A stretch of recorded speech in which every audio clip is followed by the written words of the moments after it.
after some technical difficulties and some pretty big thunder storms, welcome to Agreeable Disagreements. It is a podcast where normally we debate topics from the week's politics, but this week we again are doing something a little different. And we're doing top 5 lists. Is that how you Top would describe it? lists. Yeah, this is actually a suggestion from my cousin Harrison. So Harrison, if you're listening, shout out to you. And we're also skipping the cold open because we recorded like 2 different ones, but because of said uh, uh, disabilities, not disabilities. What's the word? Difficulties. Difficulties. Because of said technological difficulties. I mean, I think rightfully you and I both have a well-documented learning disability, so we could say disabilities. Yeah, I would say that I mine has kicked in more and more as an adult lesson. But anyway, let's not get into that. Yeah, because of said technical difficulties, we have been trying to start recording for like 45 minutes. So we're just jumping in at this point. I'm tired of it. So this was, like I said, this was recommended or suggested by my cousin Harrison, who is an avid listener to the podcast. Avid, I say, meaning that he texts me in real time his reactions to mostly things that you say. Yeah, that makes sense. But anyway, we're doing our top 5. Andrew, why don't you choose the first category that you want to do top 5s for?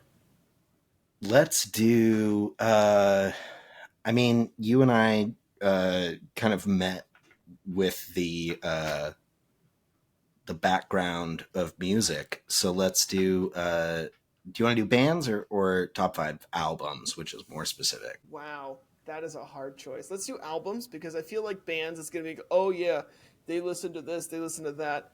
It's pretty standard for people to be like, oh yeah, top 5 bands. Let's do albums. Yeah.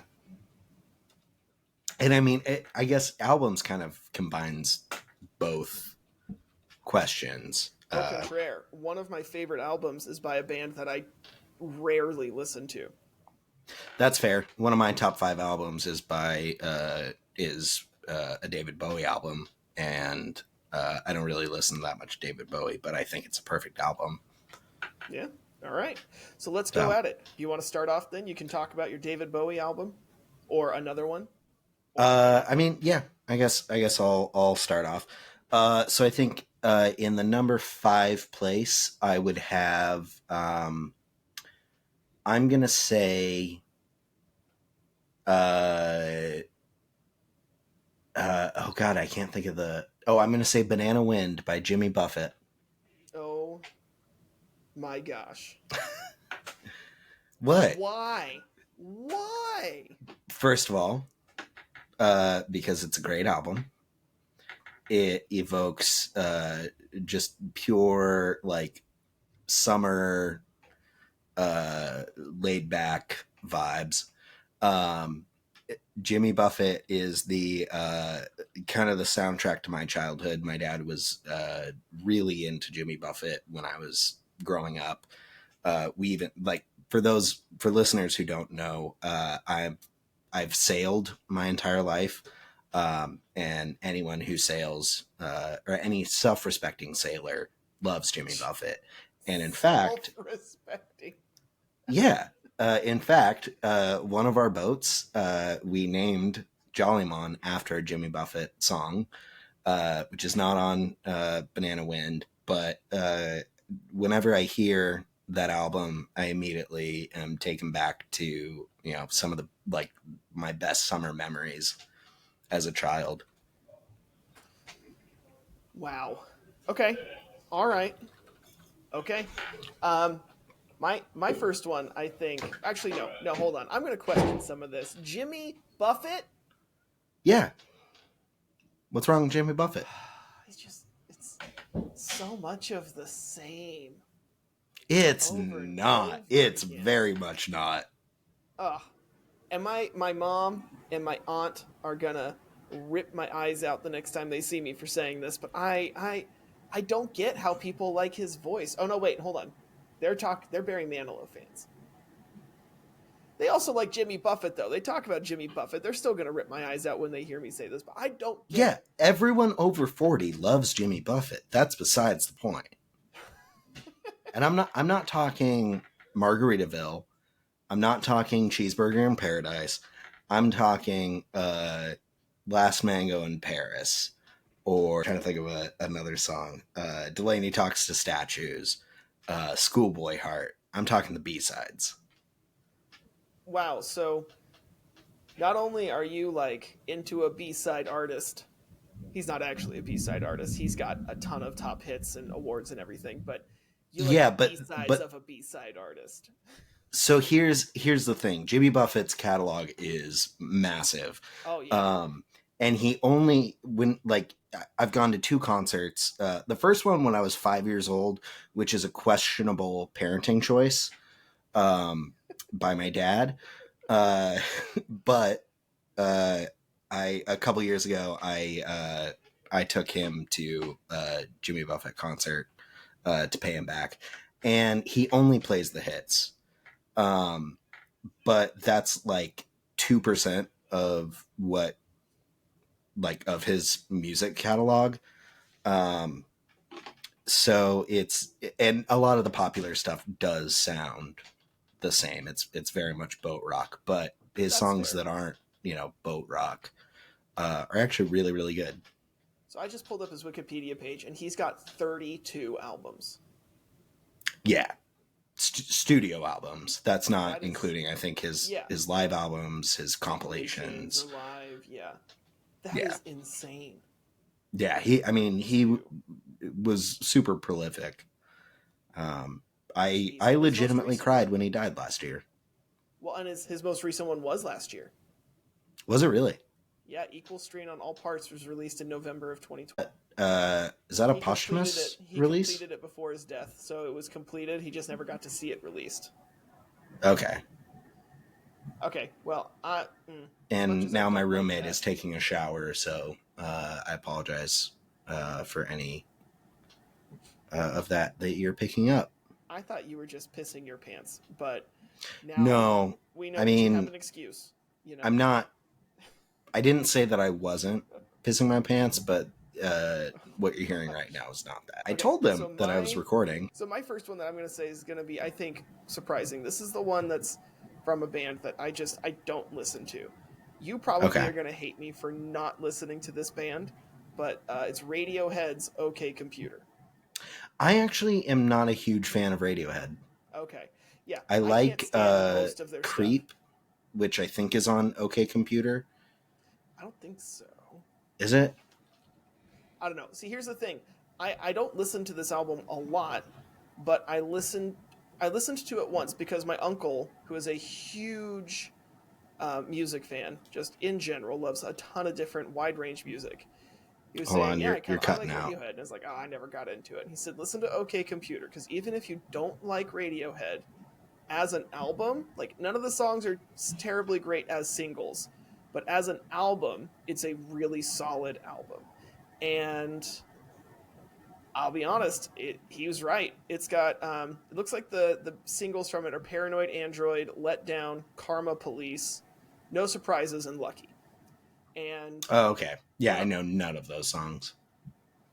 I know Karma Police, but the thing is, like, again, I don't listen to this album very often, but I do think it is a masterwork, just from beginning to end, straight through. It is just a perfectly made album. Yeah, it's a Radiohead. The sum of its parts is, or what is the saying? I don't know. It's greater than the sum of its parts. Let me Google it. Or the whole is greater than the sum of its parts. Yeah. Yeah. Anyway, if you're not a Radiohead fan, you will still probably like this album. It's not like their weird kind of stuff that they get into. It's right. It's just a It's still a concept album. I don't think they don't do anything not concept albums, but it's just really well made. The production Yeah, value is really high. It's just a good album, you I know. can get behind that. I think Radiohead for me, like I love uh, Mm-hmm. punk music and post punk, Sure. but I don't love grunge music. So I don't really like Nirvana. I don't really Mm. like Mm. Pearl Jam. I know that's hard to hear, but I kind of just I don't know. I It's not for me. I Yeah. can respect it, and I can definitely, you know, appreciate that other people like it, but it never really, grabbed me. I'm Right. So sorry. I think my next one is gonna have to be ooh, uh I think my next one is gonna have to be Closing Time by Tom Waits, which is Tom Waits' first album. hold on. Not the Closing Time song. As Yeah, that's not Tom Waits. that's Semisonic. Okay. Yeah. I don't know who this is, You would and now I'm so looking at his Tom face Waits and is I an don't know who he interesting is. Tom Waits is an interesting artist because either you know him and absolutely love him, or you've never heard of him and would hate if anyone, like any song that anyone plays for you by him. Uh, but I mean, like he's like a musician's musician. And he's been super prolific. You've probably heard songs by him that you don't even remember, but he's made some really, really terrible music, and he's made some really, really good music.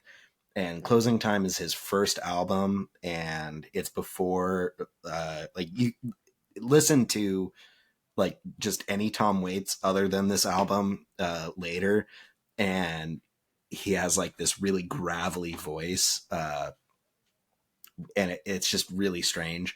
But this album was kind of before he was doing that, and it was more like just kind of folk, like late night at a dive bar, just one guy in the corner singing songs, and it's a really really great album. It's got a lot of different styles of songs, but it's one of few albums that I think is a perfect album. So while you were saying all that, I skimmed through the song "I Hope That I Don't Fall in Love with You," Yeah, and I gotta say, late night dive bar is a great way to describe it. yeah. Is that on that album, or is that It on is. It is his on second? Closing Time. Oh, okay, yeah, yeah. So that's a really good example of a song, of like the style of what his first album is. The other one I really like from that album is Old Shoes, I think is what it's called. Okay, and picture postcards. I Yeah, got the track list pulled up. yeah. So that, and then Rosie is a great song. Yeah, I'm gonna take a stance right now and say it's not for me. Yeah, probably. I Hold like a on. lot more like I I'm gonna take a break here and ask my roommates to stop yelling. sounds good. All right, You go do thanks. that and I'll keep them entertained. Okay. Yeah. I do not like that music at all. Just gonna say it. Gonna come right out and say it. I think it is hipster music from the 70s and 80s. Before hipsters existed, there was Tom Waits. That is my first impression of listening to a couple of these songs. I don't get it. I don't know that I'm ever gonna get it. I don't get why people don't like songs that don't have hard hitting drums in every single one. Sorry, I know it's annoying. I just don't get it. But Yeah, it is what it is. you're pretty loud, To each Robbie. his own. I don't know what he's saying out there, and I'm running out of stuff to say. Oh, sounds like he's coming back. Hold on.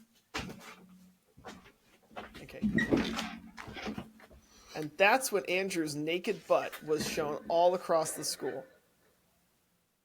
Wait, which time? The third time. Oh, okay. Oh, yeah. No, that was the first two times are understandable. That third time, though, It was that's just cruel. It was that just one was cruel. on me.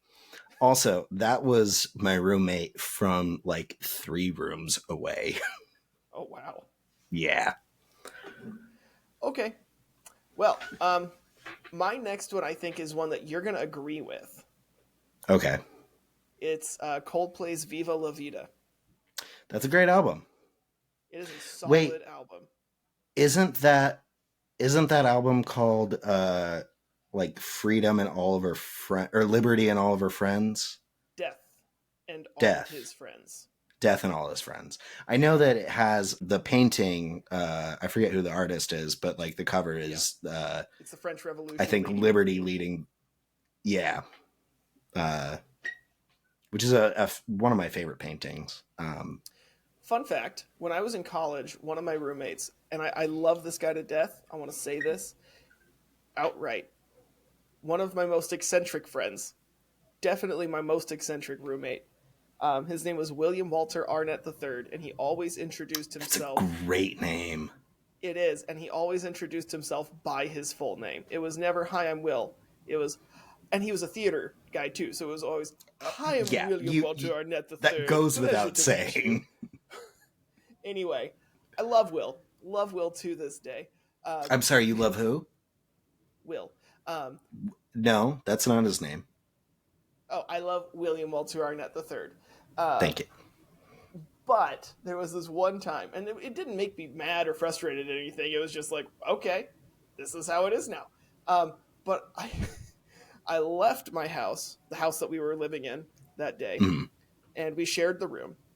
And I went to college. Everything was normal. Our room was a mess. And I come back, and our room is a mess still.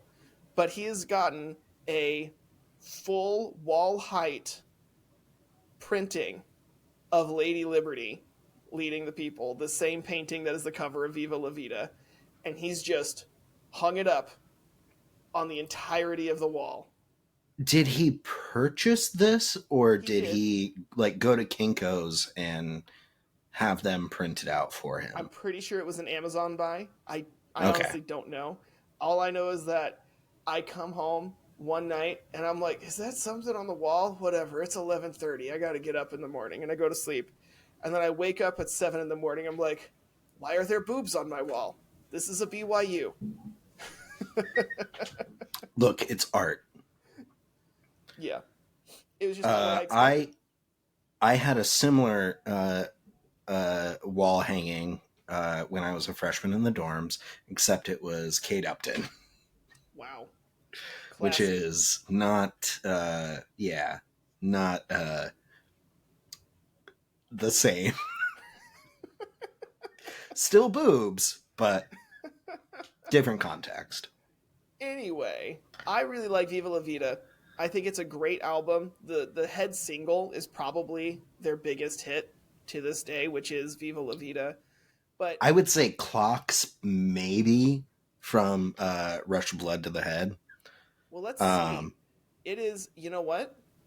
I'm looking at, if we're determining it by most amount of streams, then their biggest hit, according to Spotify, would be Something Just Like This. That's. And then it would be Yellow. We're not going to count that because that's after they sold out. And I still like it. And then after that would be Yellow. And then yeah. Viva okay. La Vida. Clocks isn't even in their top 10 most streamed. Well, yeah, but I feel like Clocks was the song that like put them on the map. That's fair. Like Clocks was everywhere. Actually, no, because Clocks came out after Yellow. Parachutes is what has Yellow on it. It's on 2000, and then Rush of Blood to the Head is 2002. Yeah, all right, that's fair. I'm not trying to like be like, you're wrong. I know my Coldplay, because I don't. I have it pulled up here on Spotify. I know Coldplay circa pre 2010. I think after 2010 is when until like Viva Viva La Vida was the last album that I really paid attention to, because after that Yeah. it was just way too commercial. Eh, Although I think was Fix You on the same Fix You was album. on XY. Oh, okay, that's their album after Viva La Vida. No, it's the one before. I think that's Oh, okay. that one. That's the same one that has Speed of Sound on it. Is it? I think so. Well, either way, I think Fix You is their best song. It is a great song. It's probably my favorite song by them too. Yeah. I would say my favorite song on the album Viva La Vida though is uh, either it's a tie between Lost and Violet Hill. Yeah. Lost is pretty good. I wasn't a huge fan of Violet Hill. Maybe I need to give that another listen though. Yeah. That's what I play, so I have to like it. That's fair. All right, what's your next one? All right, my next one. Oh God, I really have to. I feel like I was obligated to put Jimmy Buffett. Oh no, did I mess up my list? Because now I'm thinking of I so mean, it many don't other have to be albums. in order. It can just be a collection of five. It doesn't have to be in Well, order. yeah, but just the limitation of having five. I'm gonna say, oh God.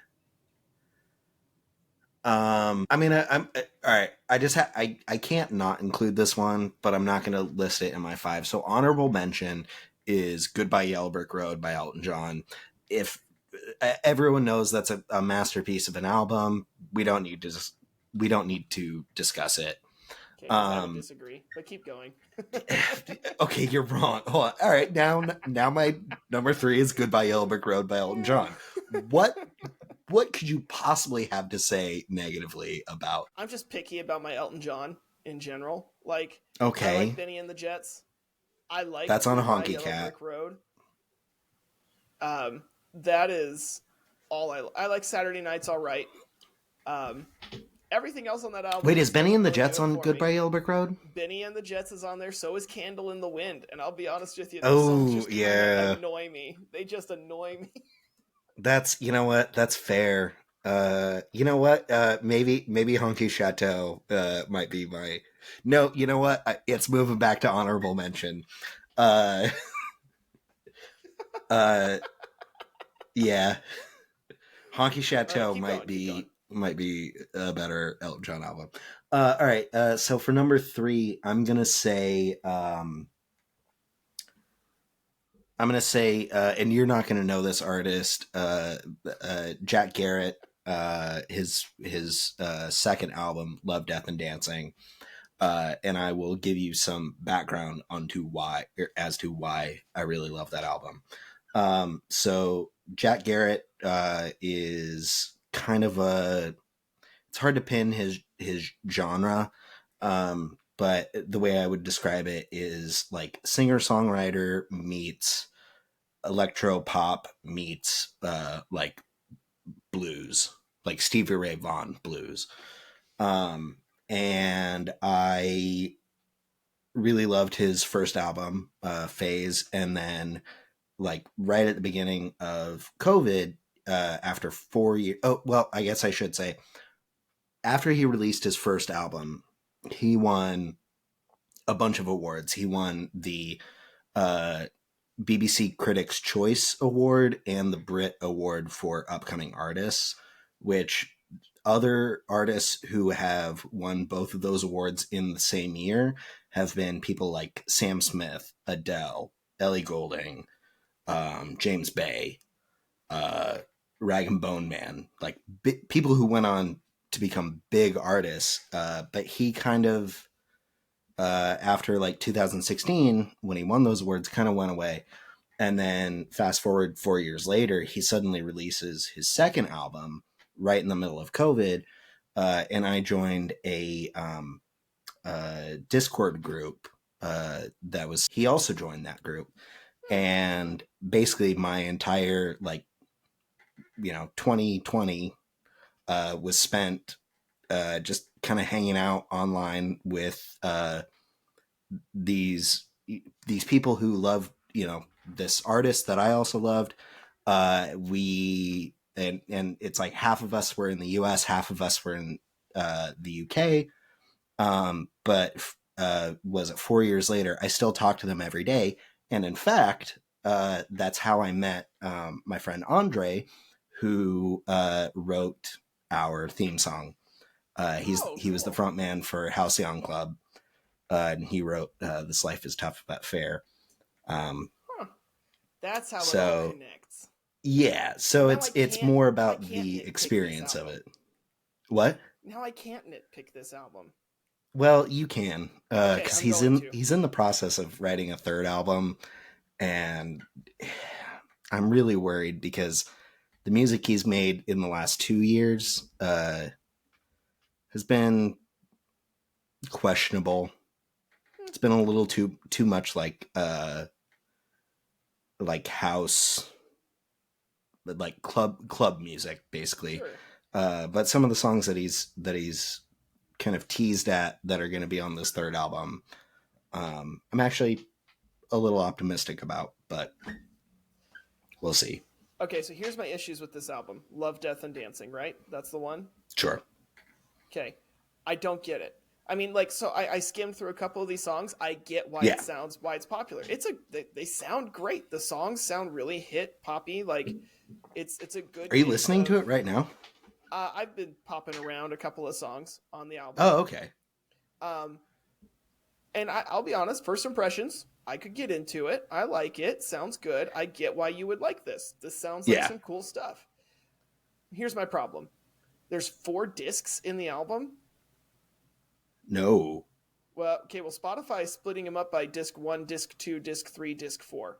No, so okay, so what that is he released the album in batches.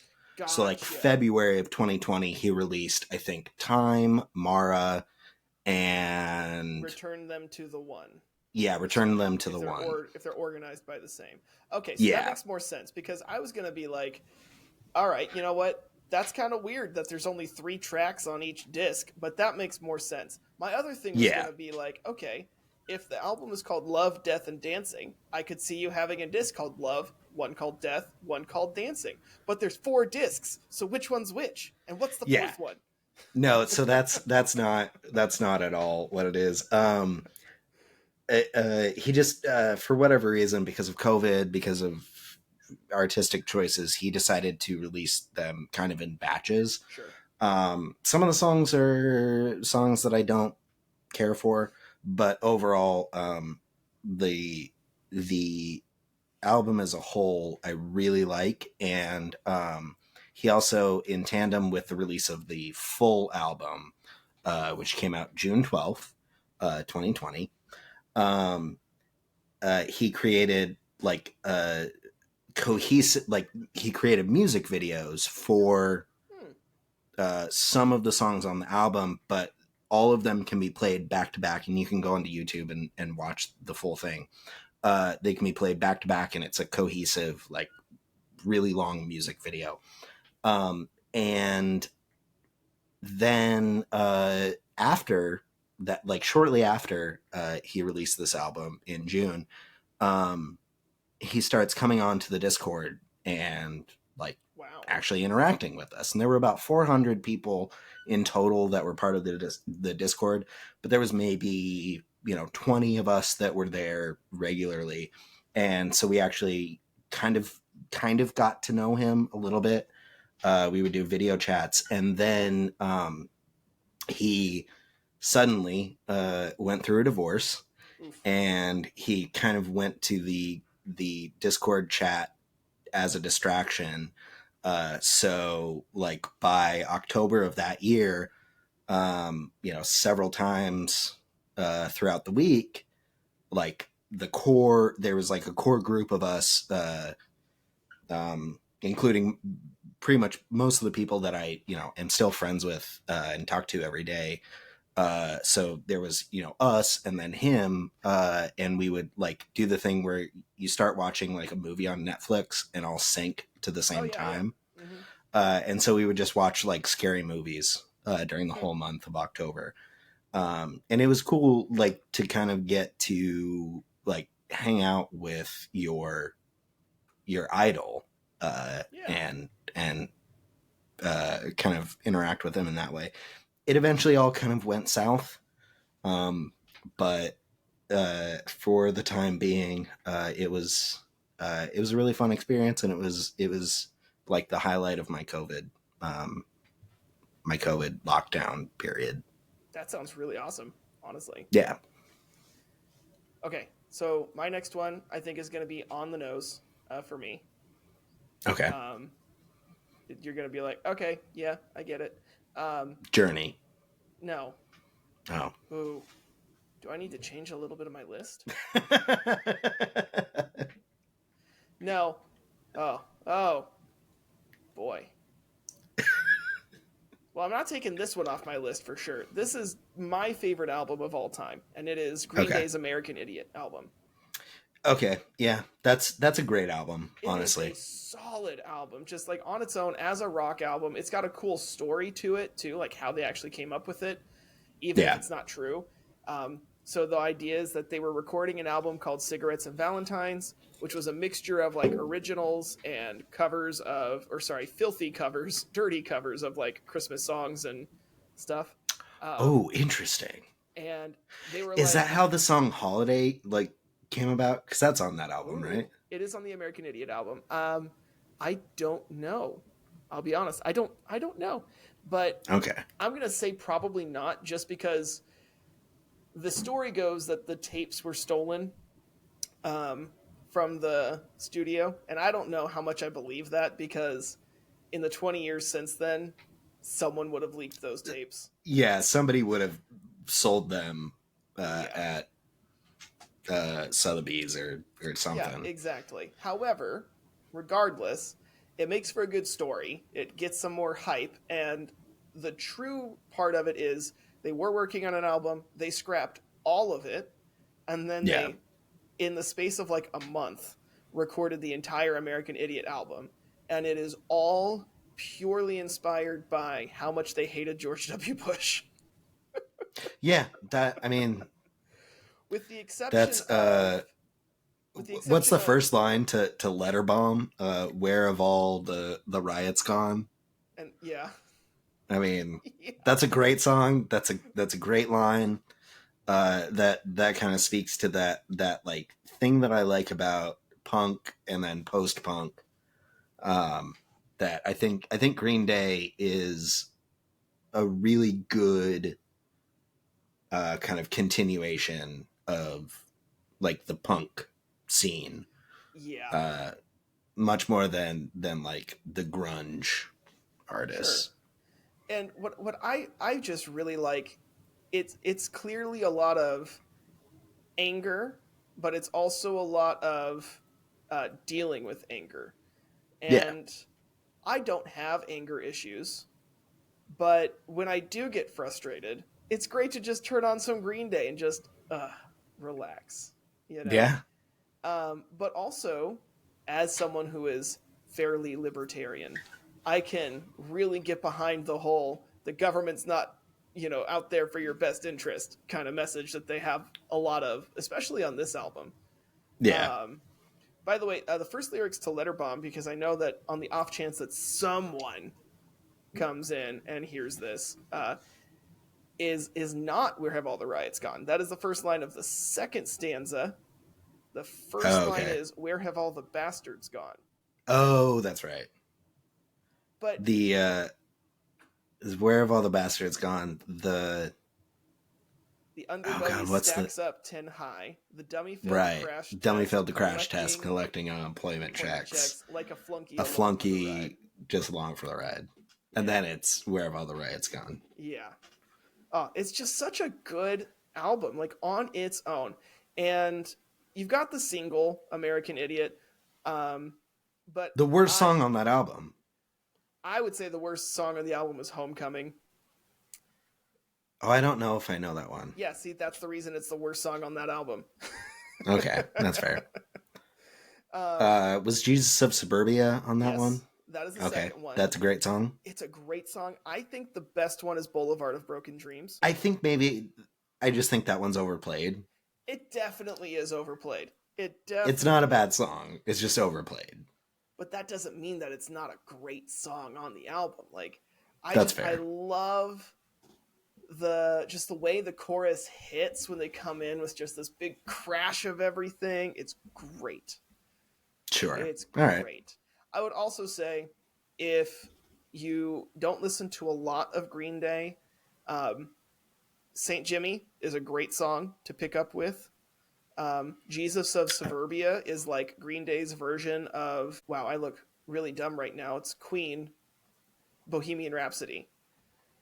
It's very Is it? much like, I mean, not intentionally. I don't know if they set out to do their own Bohemian Rhapsody, but it's in the sense that it is their long. It's a 9-minute song. It's got a lot of different styles in it. Okay. It's yeah, it's kind of like I would compare it to Bohemian Rhapsody. Okay. Interesting. All right, we're at like almost 40 minutes if you don't include the stuff that we're going to cut out. Why don't you go on to your next one? Maybe we'll just get through two. Yeah. Well, interesting. You should bring up Bohemian Rhapsody because I think that this would actually probably be my number one favorite album. Uh, but why don't we just do four? And Yeah, let's so do four for this one. this will be my favorite album. The other one I was going to add is Ziggy Stardust and Spiders from Mars. It's a perfect album, Good. front to back. Yeah. Bowie's best album. There's nothing that anyone can say that could ever change my mind about that. My absolute all-time favorite album is Night at the Opera by That is Queen. a great album. Which has Bohemian Rhapsody. It's got I'm in love with my car, doesn't it? yeah, it's got I'm in love with my car. I think it has 39, which is my favorite song by Queen, which is about a spaceman who travels close enough to the speed of light that like he ages a year, but when he comes back to Earth, 100 years have passed, Yeah. which speaks to Brian May, the guitarist for Queen, who is a doctor in astrophysics. Yeah. And it's not only is it a great song, it's like the science behind it is totally accurate and really cool. It's just a great album. I mean, Queen in general is hard to beat. You know? Yeah. Like they've been my favorite band since I was 8 years old. Yeah. I when you think of like the bands, and we're not talking single artists, so I'm not going to put like Elton John, I'm not going to put Michael Jackson in there, but when you think of like the bands, a full group of people, it's hard to get past the Beatles, Queen, Led Zeppelin. I feel like those are the big three legendaries, you know? Well, but then also, I mean, there's The Who. The Who are great. Don't get me wrong. I don't think they're the same level as Queen and Led Zeppelin. Really? Yeah. I think they are. I would put them like the next stage underneath. I don't know. I would say that The Who might even be more influential than Queen. No, I'm not going to let you say that. That is all right, wrong. That's fair. Swing and a miss. All right, what's your last album? My last album. So my honorable mention is going to be Abbey Road. I feel like Abbey Road is just a solid Beatles album through and through. But what I would say is probably I'm more of a White Album guy, but sure. Hey, actually, no. I'm more of a Revolver guy. Interesting. Okay. Yeah. But I would say if I were to pick one album that I would say is the best album ever made and released. So it's not my favorite. It's definitely in my top 5, but it's the best album ever made. I would say is Thriller by Michael Jackson. Ooh, interesting. Okay. I mean, you look at the songs on there, I think every single one or close to every single one of them was a single. And it was a hit single. I got to look up what the track list is. So you got Wanna Be Starting Something. You got Baby Be Mine. The Girl Is Mine, which is with Paul McCartney. You got Thriller, Beat It. Was that really with Paul McCartney? Yeah. Oh, okay. You got Billie Jean. You got Human Nature, PYT. Great song. The Lady in My Life. And yeah, those are the big nine. I mean, there's a few. I'm looking at the deluxe edition, so it's got a bunch of like extras on it, but like every single one of those was a huge hit. Yeah, And I don't great think I can album. think of another album that has every track is a not just a great sounding banger, but was as commercially successful individually. Yeah, that's fair. I last September I went to New York with my Irish roommate, and we wanted to see a Broadway play, and there were a bunch of great plays to choose from, but we ended up um, picking the Michael Jackson musical, Ooh. which uh, conveniently like spanned his life from like the start of the Jackson Five to right before, I think it was the Dangerous tour, which I think was right after he released Thriller, Okay. and also like right before the first allegations of sexual abuse. Um, Mm. but the music was great. It was all of his best songs, and it was a really great like the musical. If you don't think too much about if you separate the artist from the artistry, it was a great musical, and I think a lot of that hinged on kind of just the success and the publicity around Thriller at the time. Jeez, that sounds like a really cool musical. I might have to It look was into that. great. I didn't even know that was a thing. I'll be honest with you. Yeah, it was so it like it starts with them it's kind of told in three parts and it kind of jumps around, but basically like the beginning it starts with they're preparing for the Dangerous tour, which I think is the tour where he got lit on fire, Hmm. but it was Okay. definitely like a big tour for him. Then it jumps back to like the Jackson Five when he was a real little kid, and then in the middle part, it kind of jumps to that portion where he leaves the Jackson Five and starts working with Quincy Jones. Um, Hmm. and so, like the entire story is kind of told in three parts, and it was great. The actors, I mean, every single one of them that was playing Michael at all three ages looked exactly like him. The kid that was playing like him when he was like 9 years old was the most phenomenal singer I've ever heard. Hmm. Anyway, Anyway, okay, let's go another. I think we got time for at least one more. Do you want to do yeah. travel destinations, superheroes, or movies? Let's do superheroes. Superheroes. Okay. Or All actually, right. I guess it's your turn to pick. So Well, that's why I narrowed it down to those three because we got like six more categories that we could choose from, and so I got it down to yeah, three. All right, superheroes. I'm gonna come out strong. Martian Manhunter.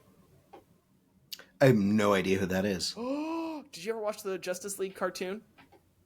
No, Oh my no, not gosh. really. Okay, Also, I'm kind of a Marvel guy. so am I. But okay, Martian Manhunter is a Martian. He's like the last of his kind.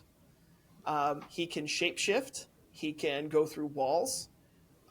He's basically a nerfed version of Superman, and instead of kryptonite, his weakness is fire. Okay, interesting. And he can shapeshift and go through walls, which Superman cannot do. Why fire? It's got to do with his alien race, and yeah, I'll be honest. I even though I Okay, he's in my top five as a concept, not because I know a whole lot about him, okay, that's but just fair. because I liked watching him in the Justice League cartoon. They teased at him in the Justice League movie Snyder Cut. They completely cut him out of the theatrical release, but Yeah, you know, it's he's a really cool character. His name is actually John Johns with like 2 or 3 Z's in there, Classic. right? So, golden age of comic book names. But yeah, no, if you don't, you should look up Martian Manhunter. He's pretty sick, pretty sick. And Okay. he's not I'm even a kind deadhead. of He's like in the original Justice League, man. yeah, but I mean, I feel like maybe you're not doing a great job of selling it to me. Okay, hold on. Let me pull up. Yeah, he's in the original Justice League. Okay, I'm going to look up Martian Manhunter's powers. Okay, and you can tell Okay. me. Okay, first of all, super strength, almost invulnerable, super speed, flight, regeneration, shape shifting, intangibility, invisibility, telepathy, telekinesis, That and seems heat like too vision. much. Oh, okay, and Superman's not? No, Superman is a bullshit superhero. Okay, thank you. I agree with that. Like it's so. Can we talk about Superman real quick? Sure, talk about Superman real quick. Superman is invulnerable to everything except for this one specific thing. I don't like mushrooms. It's really easy for me to not to like avoid eating mushrooms. Right. And mushrooms are very Just commonplace. yes, much more common than kryptonite. Right. And kryptonite is supposed to be super rare, but you know who always seems to have it? The Zod. right people. Yeah. Lex Also, Luthor. there's a weird thing with like pink kryptonite, which canonically, like the effect that it has on Superman just makes him gay, which is a weird narrative choice. And then there's gold But kryptonite, which will like kill him instantly. is that a thing? I think so, because I think I remember reading about how in one storyline he walks into a room of golden kryptonite to commit suicide after realizing that he's done all these terrible things. It's like one of Yeah. those storylines where he becomes a dictator. Oh, okay. Anyway, all right, so Martian Manhunter for all those reasons. I would Okay. also say Nightcrawler from the X-Men. Oh yeah. Okay. Yeah. This one's going to be controversial, but Magneto, Okay. Why would that be controversial? because he's only kind of a hero. He's an anti-hero villain. He has nuance though. Yeah, exactly, and that's why I like him. Spider-Man. Spider-Man's great. Yeah. And this, you might hate me for this one. Wait, which Spider-Man? I like Peter Parker Spider-Man, but Miles Morales Okay. is really solid. I mean I like the Peter Parker Spider-Man.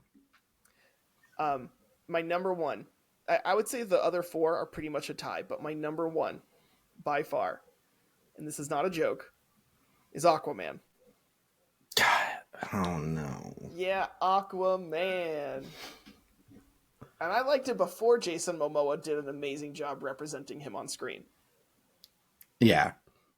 That's actually more what I have a problem with is that you liked him before the Jason Momoa. His power is he can talk to fish. No, he can't. He can't talk to fish. He has telepathy and he can will them to do what he wants, like Professor X. Okay. But then why can he talk to dolphins? Because dolphins, even... Or not fish. Okay, but they are marine creatures. And again, he has telepathy that works on not just sea creatures. The telepathy can work on other people too.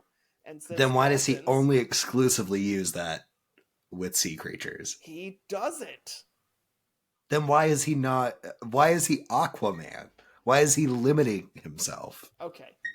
He's limiting If himself. he has telepathy like Dr. X, why is he not Dr. X?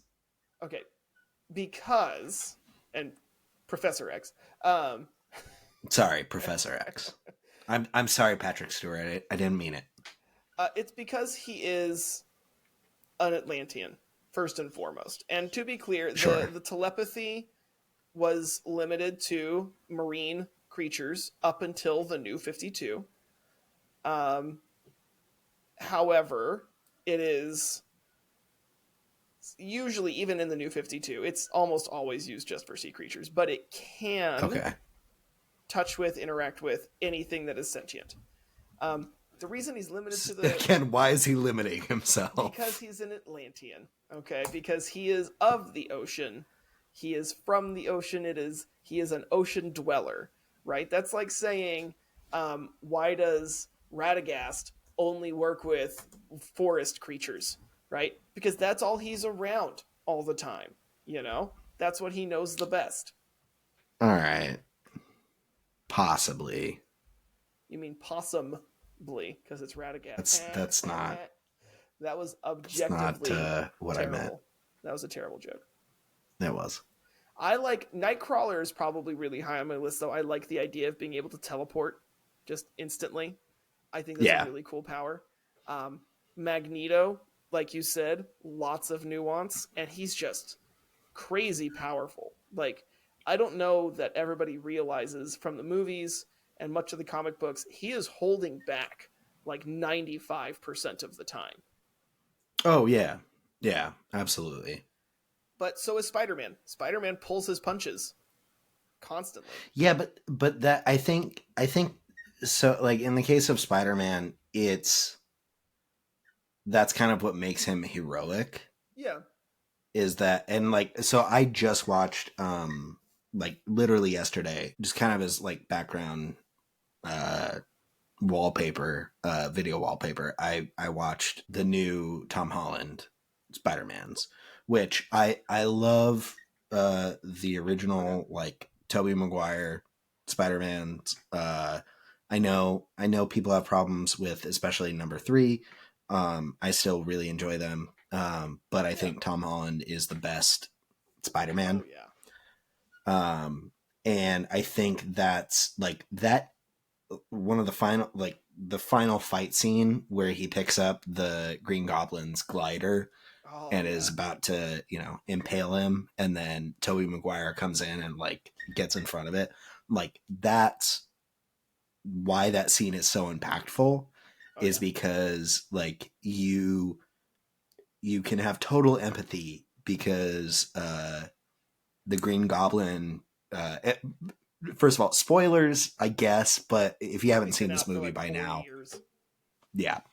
Um, I think that's why it's so impactful is because you can absolutely empathize with why he would want revenge, but like he ultimately does make the right choice, the kind of choice that you would expect from a like lawful good superhero the way that he is. Yeah. All right. Any other problems with my 5? Other than Aquaman is just kind of lame. Aquaman is flippin' amazing. All right. If you don't like He's Aquaman, you need to read the New 52 Aquaman series, and that will convert you okay. because Nah, it's a I lot don't more know. gritty. It's a lot more plus Aquaman is one of the few people who can go toe to toe with Superman without kryptonite. Yeah. So why is he strictly doing it just in the water? He's he's not. Aquaman does between, right? Because he's half human, half Atlantean. So the idea is that he's kind of bridging the gap. He keeps the sea civilizations abated. He keeps the land civilizations abated. Sure. Keep the peace between the two, kind of a thing. Right. But if he's essentially as powerful as Superman, let's spread the wealth a little bit. All right, I'm what's just your list? saying. So oh, that's a good question. I'm gonna put Spider-Man as my number 5. I'm gonna put. Ooh, I'm gonna put. So here's the thing: is I'm not really like I was never really a comic book guy. Uh, I really like the Marvel movies. I really like like the pop culture stuff. So I'm not gonna have too many deep. So I'm gonna put Spider-Man at my number 5. Um, I'm not. Uh, I was never really like super big on superheroes when I was a kid. It's more been kind of a like. Uh, I really like the Marvel movies, and I have a little bit of knowledge about superheroes beyond that. But most of it's going to be the well known superheroes. Sure. So Spider Man. Um, then I'm gonna say Wolverine. Ooh, yeah, that's a I good think choice. Wolverine's great. Like his power is here. The reason why I like Wolverine is because like his power, like his actual superpower, is kind of secondary to like what he actually does. Yeah, Because like yeah, he has the claws, and that's 90% of what his superpower is. But his claws aren't his superpower. He has the claws because of his superpower, which is like rapid healing. Um, I'm also just kind of a sucker for the anti-hero. Um, so I'm gonna say, yeah. So Spider-Man, Wolverine. I think number three. I'm gonna go with Captain Underpants, which is a no superhero. way. He is out. Yeah. He is a superhero. Oh boy. Captain Underpants is amazing. Oh I my forget heavens. what turns him into uh, a superhero, but he's I loved those books when I was a kid. I Um, read a couple of them, and I was like, yeah, okay, I get it. But yeah. at the same time, keep going, keep going. All right. And then I think probably ooh. No, you know what? I'm gonna take Captain Underpants back. Uh, oh, No, you can't. You just talked him over. you're You right. just You're talked him right. up. Come on, like you just talked him up like he's the best thing ever. All You gotta right. keep All it. right. Just commit to it. Yeah, take pride in your underpants. Okay. I'm gonna say Thor is my number two. Uh, just because I think Thor is, I don't know, Thor's cool. I'm waiting for you to argue. I like Thor. All right. Well, and then my all-time favorite superhero, uh, which I know I said I'm a Marvel guy, but my all-time favorite superhero is 100% Batman. Ugh. Batman's a great superhero. Don't First get of me all, wrong. I love Batman. I love Batman.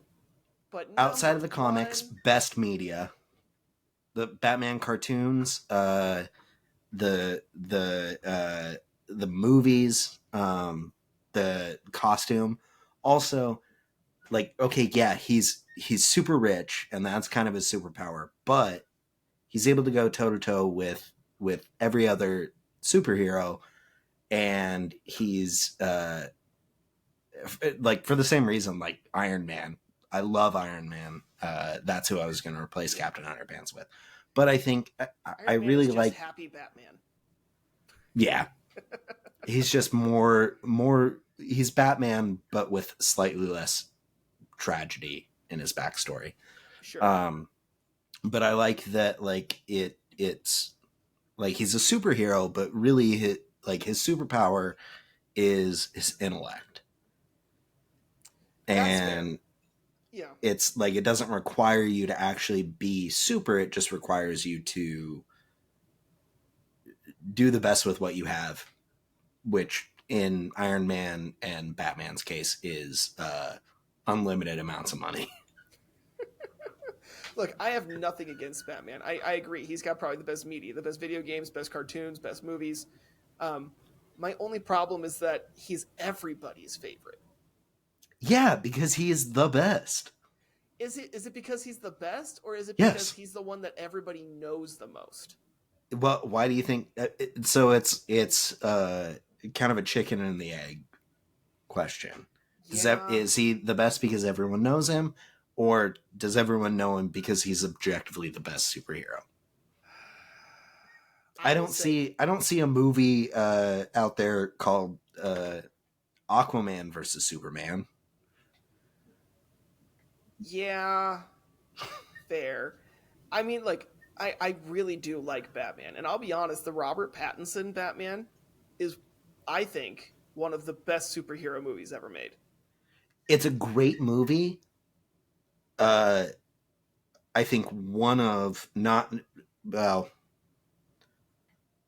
worst Batmans. He did a great job. Certainly better than Val Kilmer. Certainly better than George Clooney. You shut your mouth. George Clooney is a national treasure and never does anything poorly. Have you seen?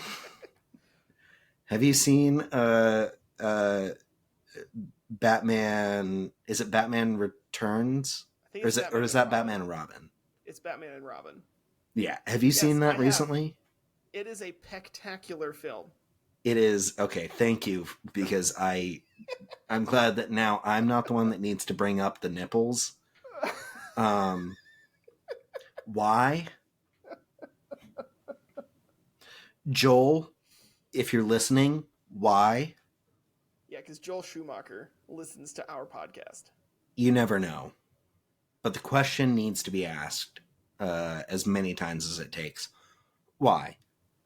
So who would you say is the best Batman actor? I mean, I have a soft spot for Adam West, but... You would take him over George Clooney? Yes. George Clooney is... Now, you know what? Val Kilmer was pretty bad. But what I will say is that George Clooney did the best with what he had. It's just what he had was a steaming pile of shit. That's not George's fault. That's how we feel about the 13th Doctor in Doctor Who. Is that Matt? No, it's I can never remember her name. Oh, okay. It's the lady one. The lady She's doctor. Great. Jodie Whittaker. Jodie Whittaker was an amazing doctor. She did a great job with the acting. She played the part, I think, great. The writing was awful. Isn't that kind of that show's thing, though? No, are you kidding me? The writing with Matt Smith, the writing with Peter Capaldi. The difference is they changed writers after Peter Capaldi. They changed head writer to someone new, and he did 3 seasons, and nobody liked it for those 3 seasons. And he was like, "Okay, I'm out," and everyone was like, "Thank you." And then they brought back the original writer, who got it famous again with the revival. So he's back, and everyone's really enjoying it. Most of it. Okay. I just want to say, I just want to point out. Sure. One of the most famous Doctor Who episodes. Okay. I believe was might have been in David Tennant's first season. Mm-hmm. The villain was a stretched out skin person who had multiple times. Well, yeah. I'm just saying, like, that's the pinnacle of what a lot of people would qualify or describe as the golden era of Doctor Who. Was a stretched out skin person who was the eventual evolution of the human race because of plastic surgery.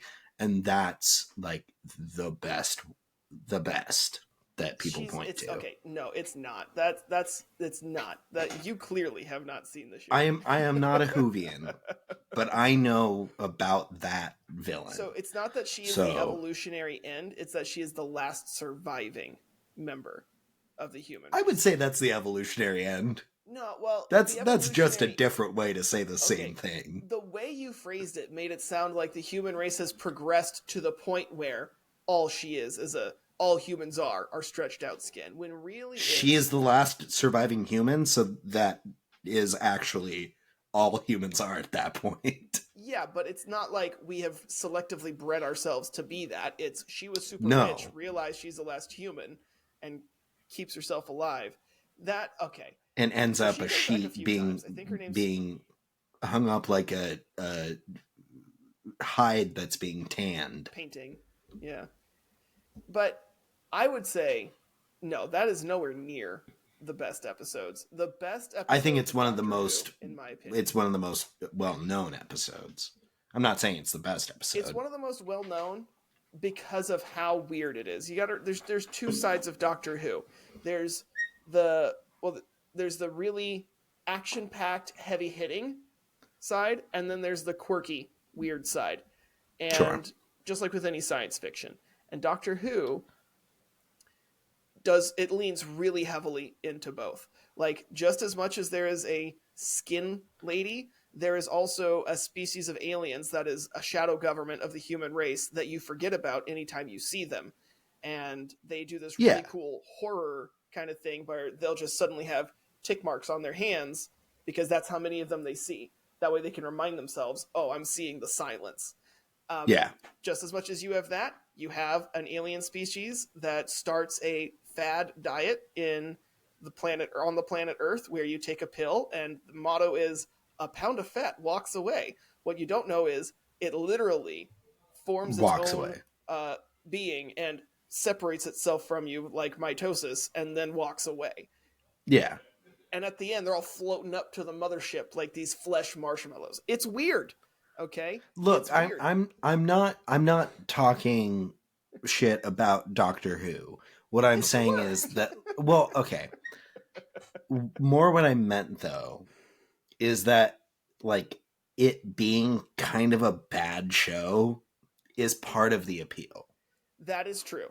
Yeah, especially with like 80s and 90s, 70s, 80s, 90s Doctor Who, they definitely leaned into what can we do with the least amount of money Yeah. um, as like a challenge that you can tell.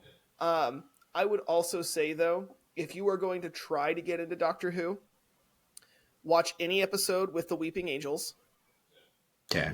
watch Silence at the Library, Okay. and then I can't remember the name of it, but it's an episode where Peter Capaldi basically is reliving Groundhog's Day, sort of a thing, where he keeps living Okay. through the same thing over and over again, but he's the only person in the episode for the most part, and Okay. it's like a one man show, and it is amazing. All right. You know what? I feel like I've given Doctor Who a couple shots. I tried to start, like when I first ever watched it, I watched the very first one with the first of like the revival, Yeah, so like that's in the Christopher early Eccleston. 2000s. Yeah, And the I problem with that watched. series, that season, the problem is he and the writer did not get along.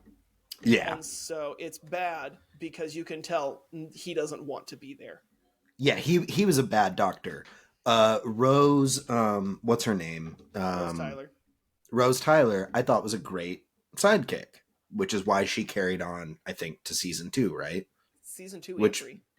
Oh, season 2 and 3, right? I think had she not, or like had she not been in that first season, then the entire reboot would have been just scrapped. But luckily they got David Tennant, who I think is just a fantastic actor. Oh, yeah. From what I know, from what little I know about Doctor Who, I think he was a great choice. And a reason, I think the reason that most of like the people in our generation got into it, because that was, around the time that I think people our age got into the show. Yeah. I've gone back and tried to watch some of like the really early episodes, and it's never just I can't do classic Who. I'll be honest with you. My Yeah. wife is watching through it right now, and there's some times where I'm like, "Oh, that's actually really cool," but most of the time I'm like, "I can't do this." I mean, look, we all know I'm a huge Star Trek fan. Do I say this on record? I don't love the original series. Yeah, it's the original series of Star Trek. I haven't seen all of it, but it's like it's It got can be really tough. good storylines, but it's held back by effects and everything. Yeah. Well, and I mean, the first season of Next Generation, Yeah, absolute that was hard for dog me to shit. get through. Yeah. Uh, I slogged through it, and then I started season 2 and was like, oh, this is suddenly good. Yeah, except for Dr. Pulaski. Yeah. Um, I mean, there are a few select episodes, but for me, like when I talk about my love of Star Trek, it starts at season 3 of the Next Generation, and it's only because I love, I mean, everything after that within the Next Generation.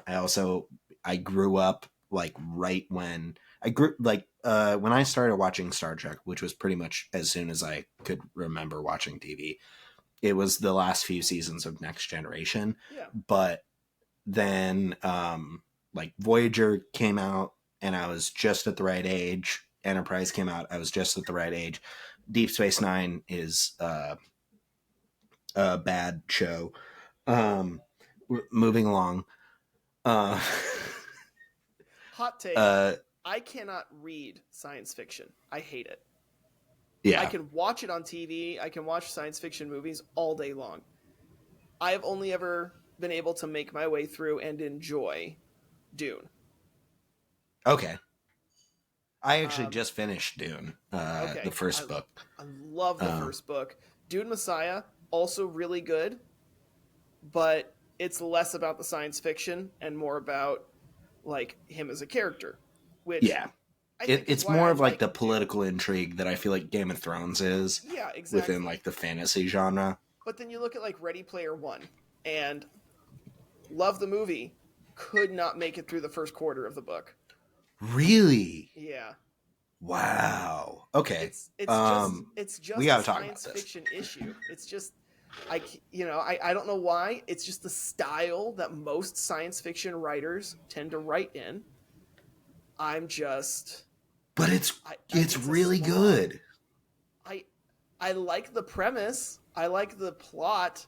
I don't like the style of the writing. It's really it's a really good book though. And then if you're gonna also count like the Hunger Games books as science fiction, because Eh. it's kind of set in the future. It's got a lot of weird technology stuff into it.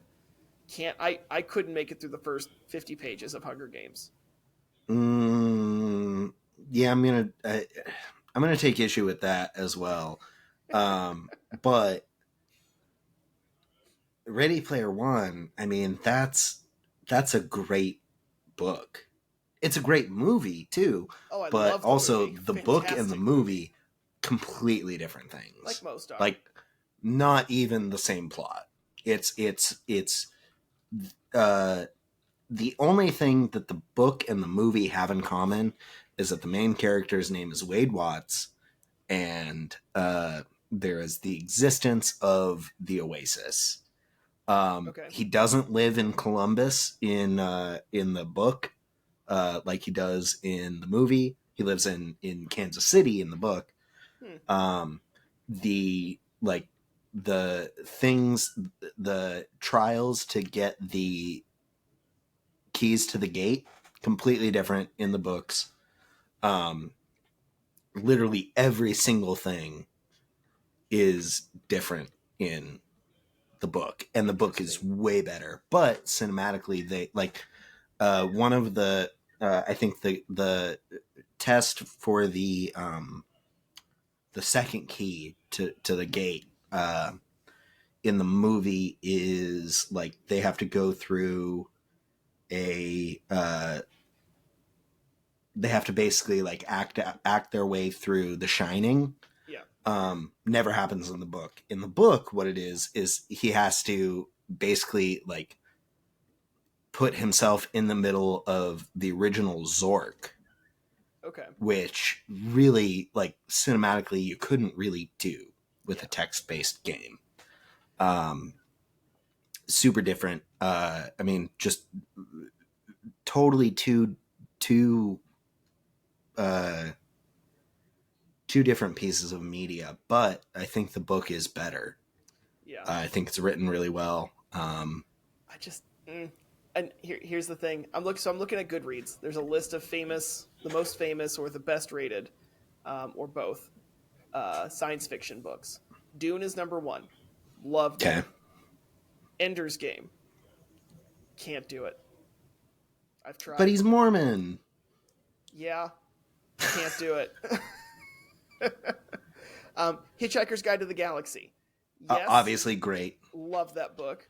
Not Yeah. because of the science fiction, but because of the humor. The book is great. I really like the movie. I understand why people have a problem with the movie, but again, it's a book that you can't possibly fit. Like, you can't make a movie and expect Yeah. the same thing as the book. The book is phenomenal, though. 1984. Okay, I actually really didn't like the book. I Yeah, think the movie same. is even It's worse. it's like I get why it's important. I like the political philosophy that it tackles. Yeah, but people focus too much on the political aspect of it. It's Romeo and Juliet, really. Yeah. It's Um it's it's nothing yeah. new. It's heavy-handed at best with the politics. Fahrenheit 451. Also can't do it. I I've tried. I've tried. I like the book. Mm. Then we've got, let's see, Foundation by Isaac Asimov. Don't even know what that is. I do like number 7, Brave New World by Aldous Huxley. I That's a good do book. like that one. Yeah. Just skipping down to the next one that I know. Slaughterhouse 5 is on here, but I don't really consider that science fiction. I don't know why that's on here as a science fiction So novel. from what I know, that it is science fiction because I think it At one point, he's on an alien planet in an alien zoo, yeah, and that's it. it's so remember, I think a few episodes ago I was telling you how I have a list of books that I haven't read, like classic books Mm-hmm. that I want to read at least once in my life. I'm trying to get through them. Yeah. Slaughterhouse 5 is one of those. Speaking of books, we're going to try and close this out soon. So let's, instead of doing favorite 5 books, we're going to do our one single favorite series of books. And I'll go first because I know you're got to narrow yours down. Yeah. But my favorite book series is Mistborn by Brandon Okay. I've Sanderson. I've heard of it. Have you I read have those? absolutely no familiarity with it. Okay, so there's 2 series within the series. There's the original trilogy, and then Okay. there's a sequel. There's a sequel quadrilogy. So the original trilogy are these big epic novels, like trying to be on par with Lord of the Rings in length and scope. And Okay. the It's a idea tall is it's a order. world. He kind of delivers towards the end. It's a Does he? strong. Because I've heard of Lord of the Rings. Fair. Sorry, that was a cheap Um, shot. no, it's a fair shot. I would say, having read them both, I would compare them. Lord of the Rings is obviously the granddaddy of all fantasy, but Yeah. Brandon Sanderson is the best-selling fantasy author for a reason. Um, Is and he? it's not just because he cranks out. Yeah, he is, and it's not just That that he's can't be cranking out true. books. Best-selling fantasy. What about Author. Pierce? I forget what his name. Pierce something. Okay, well, as of right now, if you're looking at like the lists for right now, he is the number one. Okay. However, most copies of books is J.K. Rowling. Mm. I actually did. Anyway, I so weirdly I started re-listening to the Stephen Fry narrated uh, ooh, Harry interesting. Potter books again today. Anyway, so Brandon Sanderson, it's this series where it's kind of like Lord of the Rings world, but with Harry Potter and Star Wars mixed in. Um, Okay. so it's this fantasy world where there's humans and a couple other like kind of subspecies, and the idea is that there are some people who have special powers, and they activate these powers by swallowing little bits of metal and burning them inside of them to release this power. And most people can only Okay. do one power, and that can range from pushing or pulling on metal to what's the word? Blocking out people sensing that powers are going on, to influencing emotions. Like there's a lot of things that a lot of different powers involved. Okay. And some people can do all of them. And those people are Okay. called Mistborn, which is where the title of the series comes from. And it's set on the scope of this So 1,000-year-old it's like evil. Avatar. Kinda. It's like the But it's reason why Aang is special is because he can do airbending, waterbending, firebending, earthbending. yeah, except there's a lot of these people. At least in the first series, they've kind of bred out by the second series. But it follows this girl who is caught up. She gets caught up in a political scheme to rob the 1,000-year-old evil emperor, and it turns into a heist. It starts out as a heist and turns into a political intrigue, bringing down the kingdom and reshaping it. Political revolution, and it's Okay. really cool. And then the second book is, okay, we've gotten the revolution. How do we keep it? And the third book is, oh crap, the bad guy from the first book was actually holding back the real bad guy, and now the entire world is collapsing. Okay. And so it's got some cool stuff. The That actually second sounds pretty good. series, it's really good. The second series, the books are half the length. The first series, Okay. the books are all 700 to 800 pages. The second series, they're 350 to 4. Okay. And it's set in like the Old West.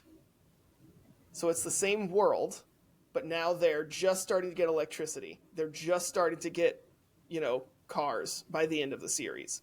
Okay. They have revolvers, and people can put up like, their shields of power to, have bullets swerve around them and stuff. It's really cool. Right. It's super cool. And you don't have to I have might read actually. the first series. I'm gonna give that a Yeah. shot. You don't have to have read the first series to understand the second, but there's going to be references to people and some characters who pop up who you'll be like, who is that? Why do I need to care about them? And it's because they're from the first series. Okay. However, that's like 4, maybe 5% of the book. I like the second series better. Okay. Wait, first so series is is good. Mistborn just the second series? So the original Mistborn trilogy is called Mistborn. Okay. The second one is called Mistborn Series 2. The first book is... Okay, that seems appropriate. Yeah, so the first book of the first series is The Final Empire. And then Wait, is it The Final Empire? Am I saying that correctly? I've only read these books once. Yeah, it's The Final Empire. And then the first book of the second series is called The Alloy of Law. And I think that is one of my favorite books ever. The Alloy of Law. It's great. Okay. It's got great characters, great plot. It's awesome from start to finish. I had trouble putting them down. All right. Look, as I'm sitting here trying to think of what series I'm going to pick, each distinct series that I'm going through has elements of what you just described. So who knows? That might be my new favorite one. Yeah, give it a shot, man. Yeah. All right, what's yours? I'm gonna have to take the cop out. It's got to be Lord of the Rings. You know, It it's has hard to for be. me It to has to disagree be. with you when I'm It listening has to to them be right now. Yeah. Yeah, the audiobooks with Andy Serkis, by the way, are amazing. So okay, so that's I think you and I have talked about this. So I work entirely by myself 90% of the time. Mm-hmm. So I have to do something to like keep myself sane in lieu of human contact. So what I do is I listen to podcasts and I listen to audiobooks. I think my record for last year, which I think is when I listened to. Actually, no, I think 2021 was probably my record year. And I know in 2021 I listened to like 83 different audiobooks uh, which is a lot. Jeez, that is a lot. Yeah. And that's not even including the ones that I re-listened to, which I know for a fact that year I listened to the Harry Potter series twice, and I listened to Lord of the Rings twice. And Jeez. each Lord of the Rings book is over 20 hours long, just one Oh yeah. single book. But I've listened to the Lord of the Rings series, probably I'd say this is my sixth time listening to them. But I've only ever listened to the original Rob Inglis recordings, because when I bought them, it was like a month before Andy Serkis had released his Oh. first one. So this time around, I've actually bought the Andy Serkis versions, and I'm listening to him narrate them. And I mean, I have a soft spot for the original Rob Inglis ones, Yeah, but no hate to Rob Andy Inglis. I've Serkis heard. is phenomenal. Oh yeah, no hate to Rob Inglis. I've heard some of his in there and some of his other things that he's narrated, but Andy Serkis is superior, at least with these ones. Yeah. Especially if like your introduction to Lord of the Rings was the movies. His Oh is yeah. more. I here's the thing: is I think Rob Inglis's narration is closer to maybe like what Tolkien uh, envisioned himself. Uh, Andy Yeah. Serkis's narration is closer, I think, to how people who were introduced to the franchise through the movies, how they envision the characters.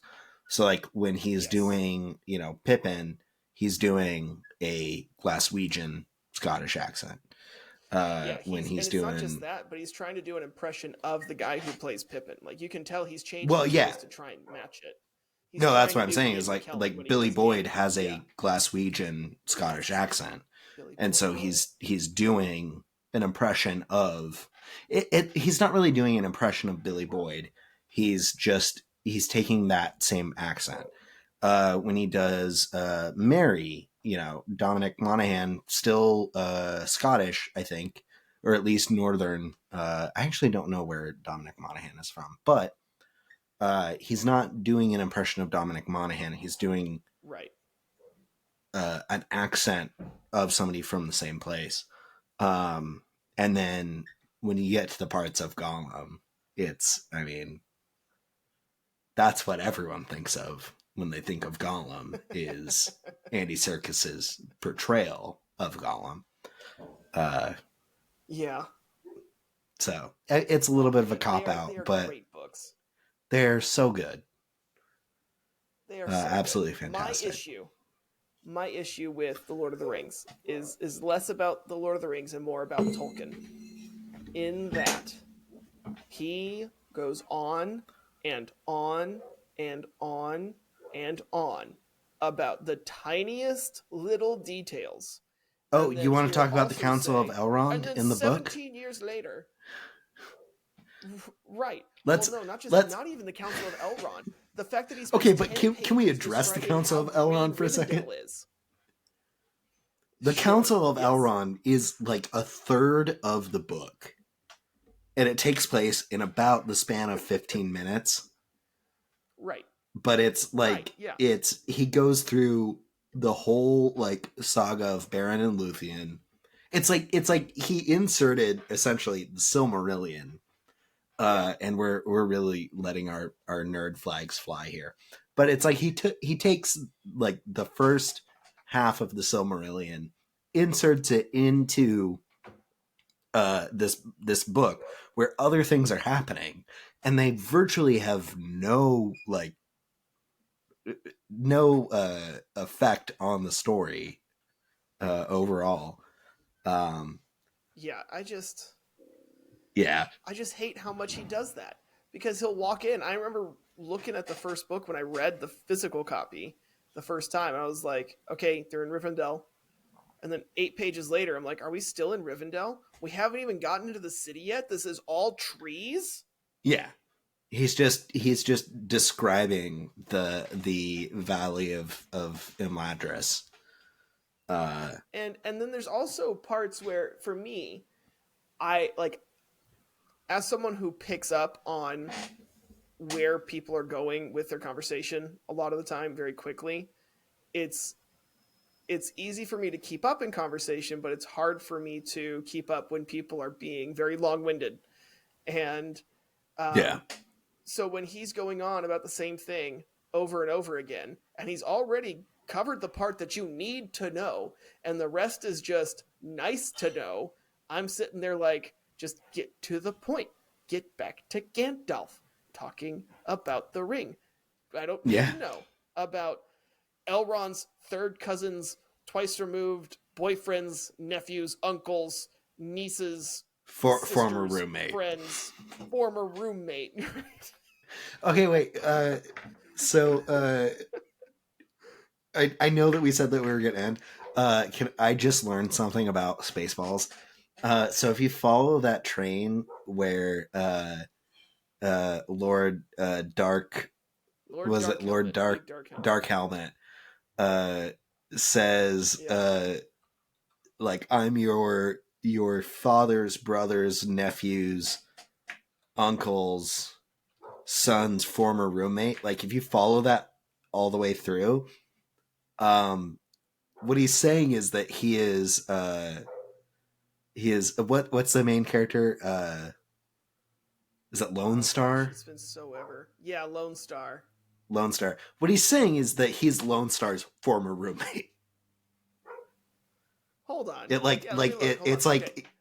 like Fathers, brothers, I don't remember nephews, exactly what it is, but it's like fathers, cousins, brothers. Let former me look it up roommate. real quick. Yeah, that could be his former roommate.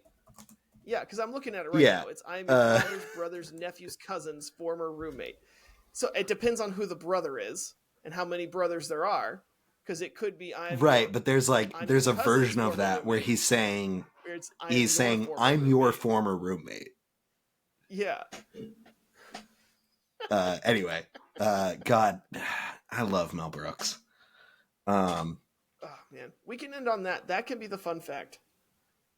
Sure. Yeah, that's our fun fact. Anyway, well, wait, hold on. No, that's Uh, not the fun fact. Okay. no, I still want to talk about Lord of the Rings for a second. Okay. Real The quick. whole Tom I'm Bombadil thing, tired. Oh my like, gosh, Tom Bombadil is one of the greatest characters ever. right, I but love him. completely unnecessary to the story. We never get any Yeah. clarification on it. So why is he in there? Right. Yeah. Yep. I before I read the books, I had friends who were like super fans of the books, and they said Tom Bombadil's not even in the movies, but that's okay Because he couldn't. because he There's no doesn't need possible to way to be. put him in there. I think you could put him in there. It's just going to take No, up a lot of screen time that you don't need to take up. Like if they ever remake it as a mini series, Tom Bombadil totally could be in it. He could totally be just the highlight of one episode of the first season of Fellowship, and that would be fine.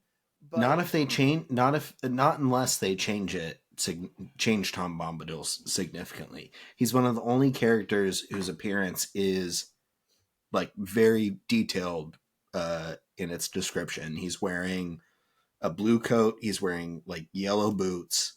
yeah, Um, he sings entirely in like song, or he speaks entirely in song, and none of it really makes sense.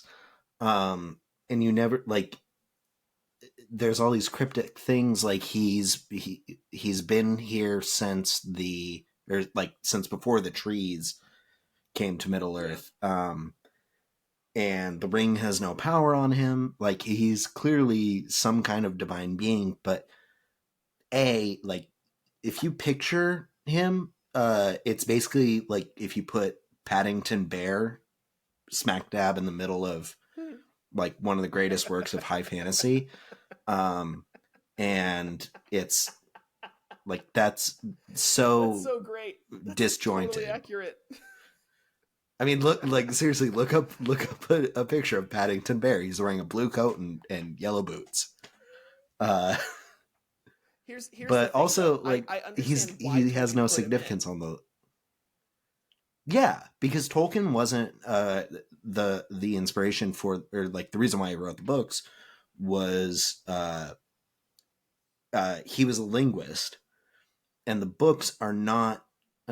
He didn't invent the languages like the Elven language and the Khazad language of the dwarves. He didn't invent those for the books. He invented the books to give a history to these languages that he invented. Yeah. So like it gives it flavor. It makes it feel more real. But like what Peter Jackson said was, there's absolutely no way that we could have like put Tom Bombadil into the movie without doing it incorrectly. So we just erased him, which I kind of agree with. Well, what the reason that he's also in the book is he's meant to portray someone who is in a world completely at war, a war that is torn apart and rampage and is willfully blissful, not blissful, blissfully ignorant, willfully blissfully ignorant of the world Okay. Yeah. outside. Because he's meant to contrast these hobbits and humans and wizards who are constantly anxious about what's going to happen to the world around them. And he Right. is, who cares? It doesn't matter. I'm going to still be here, Actually, so I don't care. that's a really good point because the hobbits are also ignorant, but unwillingly, But they get and involved. yet they're willing to do like whatever it takes to do it. Tom Right. Bombadil is all knowing, presumably, He kind of hints at it. and Yeah. and unwilling to do anything to change it. Yeah, exactly. And not only that, but he's completely unaffected by the ring. He puts it on. He doesn't go invisible. He puts it on. Yeah. He's just takes it off and puts it on and on off again, and then laughs about it. And He's and also Gandalf the talks only about character how in the book who willingly gives it up. correct. Oh yeah, Oh yes. He's wait, the only other character than in the book who Sam. willing. Sam is the only other character in the Tower of Cirith Right. Ungol. Sam, which is But why Sam is the he. strongest character in the book. Oh yeah, 100%. But he's meant to show a contrast to the world outside, where he's got his Sure. own little paradise that he works really hard to keep unaffected. And there's pros and cons to that. Obviously he's got his own little paradise that is unaffected. He's not going to be affected by the outside world, but at the same time, he's playing a pacifist who could contribute but doesn't. And Yeah. I've seen some He's people argue that that's a the critique. moralistic equivalent of the people who are going to be voting for Robert Kennedy Jr. I don't know about that. I would say more like a critique of places like Switzerland or places like, before pre-entry into the war United States, where it's very much like, oh, it's their problem. It's their problem. It's their problem. We're not involved. We're not involved. But you have the power to stop and affect this. Why aren't you? Kind of a thing. I Yeah. don't know if that's exactly what Tolkien intended, but a lot of people, a lot of papers or articles I've read have compared him to that. Yeah. I mean, I think that that's fair, which I think is a fitting place for us to end, because we did eventually bring it back to politics. So with that being said, first of all, thank you to everyone who's listening, just to the show in general so far. I personally hope that you guys have enjoyed these last couple episodes. We definitely are going to be getting back to politics in our next episode. Yeah. And with that, I guess also thank you to Halcyon Club for providing our intro and outro music. You can find us on Instagram and Facebook. I think we're gonna be getting a website soon. We gotta talk about that. But please, yeah, you're the one who's doing like, that. subscribe, comment. Well, yeah. I guess, and with that, Cameron, do you have a fun fact for us? Yes, I do have a fun fact for us. The Spice Girls were originally a band named Touch. Really?